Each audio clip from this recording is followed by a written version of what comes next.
Namaskar, hello and welcome viewers. You're watching Committee Report with your host Kriti Mishra. Today we'll take a closer look at the report of the Parliamentary Standing Committee on Commerce on export of agricultural products. India, with its varied agroclimatic conditions, has the advantage of producing diverse crops round the year. It is among the world's leading producer of cereals, fruits, vegetables, spices, milk, sugar and seafood products. India's agricultural and processed food products exports rose by 30% to $9.6 billion in the first 4 months of the current financial year. Government also unveiled the agriculture export policy to boost agri exports. So what are the challenges and opportunities for India? Let's analyze in this edition. Joining us is a very illustrious panel of guests. Joining us in the studio, Dr. Manoj Rajoria, MP BJP. He is also part of the Parliamentary Standing Committee on Commerce. Also joining us, Dr. Tarun Bajaj, Director, Agricultural and Processed Food Products Export Development Authority, or APEDA. Also in the studio we have with us Dr. M.J. Khan, Chairman, Indian Chamber of Food and Agriculture. I welcome all of you on Sunset TV and thank you so much for joining us, and let's begin this discussion. Dr. Khan, I'd like to understand, since we're talking about these figures, $50 billion mark, and the ease of doing business, do you think on the ground the ease of doing business for agricultural commodities and exporting them has actually translated? Thank you, Kriti. We have come a long way, but long way to go. We are producing about 8.5% of the world's agriculture by value, but our exports, as Mr. Bajaj said, is close to 2.2%, may have gone to 2.3% of the global trade. There are opportunities and there are challenges. Opportunities both in terms of vertical growth, where value-added and higher value crops to be exported or agro-produce. And horizontally we can expand to new territories and we can expand our export basket.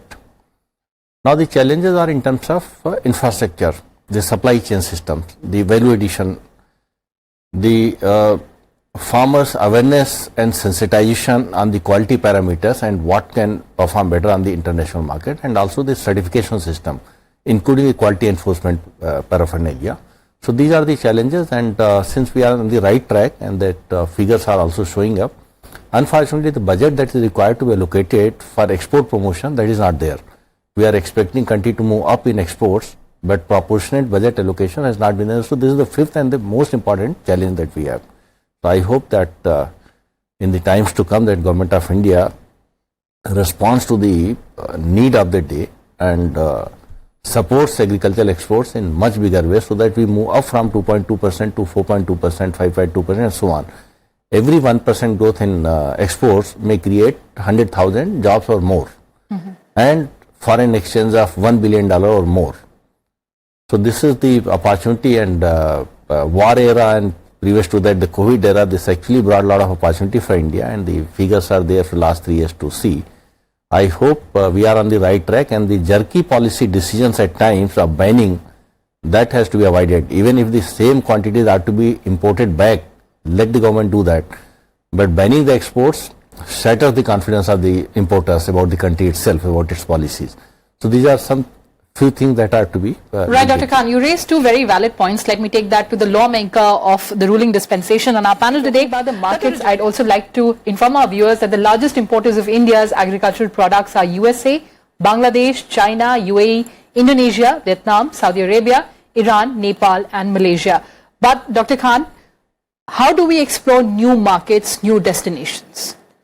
I think now brand India is respected, and last 3 years have been exceedingly good. The world is looking at India as a very reliable supplier and of anything and everything that is possible. The only thing is that the constraint that we face internally that need to be addressed, and as the MP Sahab said, government is responding with a number of initiatives and very comprehensive. If you look at the flagship programs in agriculture, I think no other country will match the number of programs that have been launched in the recent years. So now the brand India is being need to be promoted better by consistently supplying good quality products, and exporters need to be sensitized, because one rejection of a shipment actually has a cascading negative effect. Yes.